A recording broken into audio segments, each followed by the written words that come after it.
بسم اللہ الرحمن الرحیم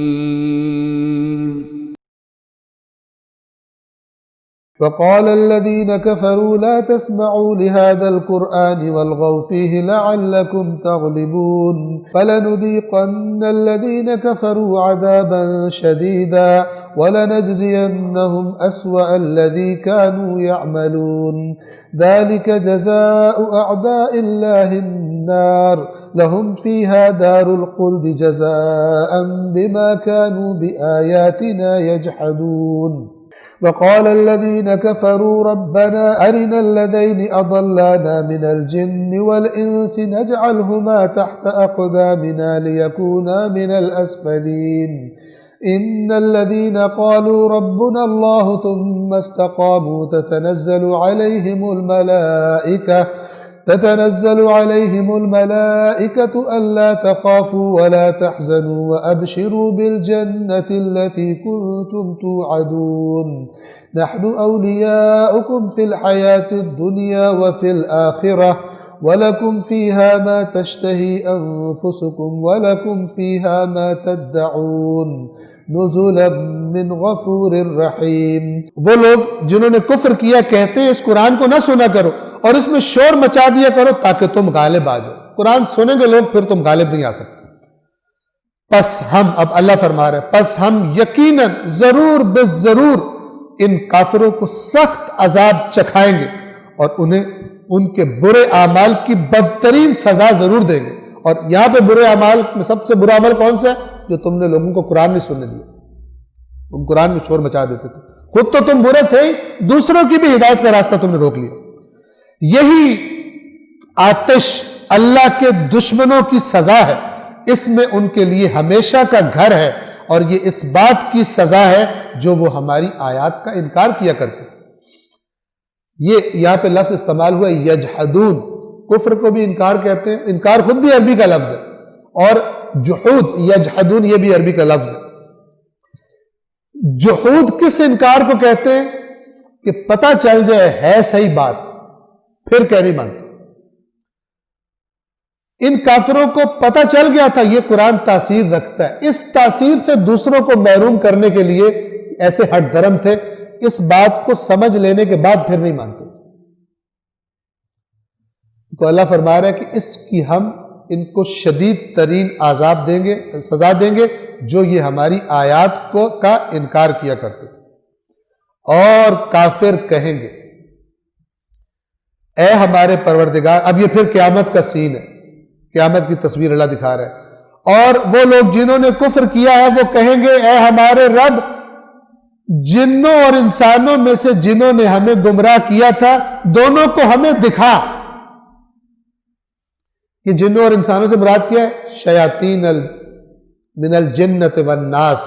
من شر الوسواس الخناس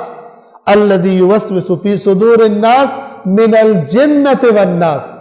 جنوں اور انسان، جن کہتے ہیں جو نظر نہ آئے، اور اس میں ہر وہ طاقت شامل ہے جو خفیہ گمراہی، آپ کی گمراہی کے لیے، لوگوں کی گمراہی کے لیے خفیہ چالیں چلتے ہیں، ہر وقت لگے ہوئے لوگوں کو گمراہ کرنے کے لیے۔ اس دن وہ لوگ جو اس گمراہی میں آ کر اللہ کے پیغام سے دور چلے گئے وہ کہیں گے اے اللہ، وہ لوگ جنہوں نے ہمیں گمراہ کیا تھا، جنہوں نے ہمیں غلط ٹریک پہ لگایا تھا، ہمیں دکھا، ان کو ہمارے سامنے لا، نجعلہما تحت اقدامنا، ہم چاہتے ہیں کہ ہم ان کو اپنے پیروں تلے روندیں۔ یہ غلط لیڈرز جن کو لیڈر بنا لیا تھا، غلط رہنما جن کو بنا لیا تھا، ان کے فالوورز قرآن نے مختلف آپ سن چکے ہیں۔ ایک کیا ہوگا؟ ایک دوسرے پر لعنتیں کریں گے، اور ایک کیا ہوگا؟ یہ کہیں گے کہ ہمیں دکھا کہ ہم ان کو پیروں تلے کچلیں، ہم ان کو پیروں تلے روندیں، لیکونا من الاسفلین، اتنا روندیں کہ یہ سب سے زیادہ نچلے طبقے میں چلے جائیں۔ یہ اپنے دنیا کے لیڈرز، وہ جو گندی باتوں کو اچھا بنا کے دکھاتے تھے، کہتے تھے بڑا مزہ آتا ہے کر لو، ٹھیک ہے، یہ ساری باتیں کرنے والے، قرآن مجید سے دور کرنے والے، اللہ نیکی کی محفلوں سے دور کرنے والے، یہ سارے کے سارے نفرت ہوگی، اگرچہ وہ اپنا بیٹا ہی کیوں نہ ہو، اگرچہ وہ سگا بھائی سگی بیوی کیوں نہ ہو، اپنی بیوی کیوں نہ ہو، کیونکہ قرآن نے یہ منظر بتایا ہوا، یوم یفر المرء من اخیہ وامہ وابیہ وصاحبتہ وبنیہ، سب سے بھاگے گا، کون بھاگیں گے؟ جو نافرمان ہوں گے، ہاں جو اطاعت گزار ہوں گے، خداوند عالم اچھے حالات میں ان کی ملاقات کروائے گا۔ اور جنہوں نے کفر کیا کہیں گے اے ہمارے رب، جنوں اور انسانوں میں سے جنہوں نے ہمیں گمراہ کیا تھا دونوں کو ہمیں دکھا دے تاکہ ہم انہیں پاؤں تلے روند ڈالیں تاکہ وہ سب سے زیادہ خوار ہو جائیں۔ اور ان کے مقابلے میں یقیناً جن لوگوں نے کہا ہمارا رب اللہ ہے اور پھر ڈٹ گئے، استقاموا، پھر ڈٹ گئے، پھر یہ راستہ چھوڑا نہیں، ان پر فرشتے نازل ہوتے ہیں اور ان سے کہتے ہیں کہ نہ خوف کرو نہ غم کرو، اس جنت کی خوشیاں مناؤ جس کا تم سے وعدہ کیا گیا تھا، ہم دنیا کی زندگی میں بھی تمہارے رفیق تھے، ہاں ہم تمہیں دکھائی نہیں دیتے تھے، لیکن اس دن اللہ دکھا دے گا کہ مومن جب فلان مشکل میں پھنسا تھا کس طرح اللہ نے اپنے ملائک کے ذریعے اس کی تائید کی تھی۔ اس دن جنت کے فرشتے قیامت کے دن کہیں گے ہم آج تمہارے دوست نہیں ہیں، ہم دنیا میں بھی تمہارے ساتھ ہوا کرتے تھے، اس آزمائش کے گھر میں بھی تم وہ تھے جو اللہ کا نام لے کے پھر ڈٹ گئے تھے اس راستے پر، ہم دنیا میں بھی تمہاری مدد کرتے تھے، تمہارے ساتھ تھے، آج بھی ہم تمہارے ساتھ ہیں، ہم دنیا کی زندگی میں بھی تمہارے رفیق تھے، لفظ یہاں پر ہے اولیاء، تمہارے دوست تھے، اور آخرت میں بھی ہم تمہارے ساتھی ہیں،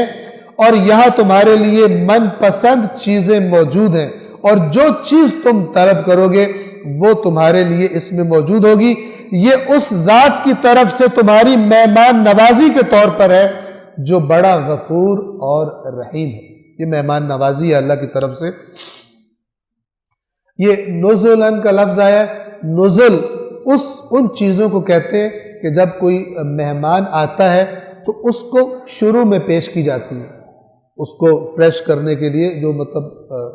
سٹارٹ میں جو چیزیں پیش کی جاتی ہیں مہمان نوازی کے لیے تاکہ وہ بالکل آسودہ ہو جائے، سکون میں ہو جائے، اس کو عربی میں نزل کہتے ہیں۔ تو یہ فرشتے وہ چیزیں پیش کر کے کہیں گے یہ تمہارا پہلا استقبال ہے اللہ کی طرف سے، اس غفور اور رحیم کی طرف سے۔ صدق اللہ العلی العظیم۔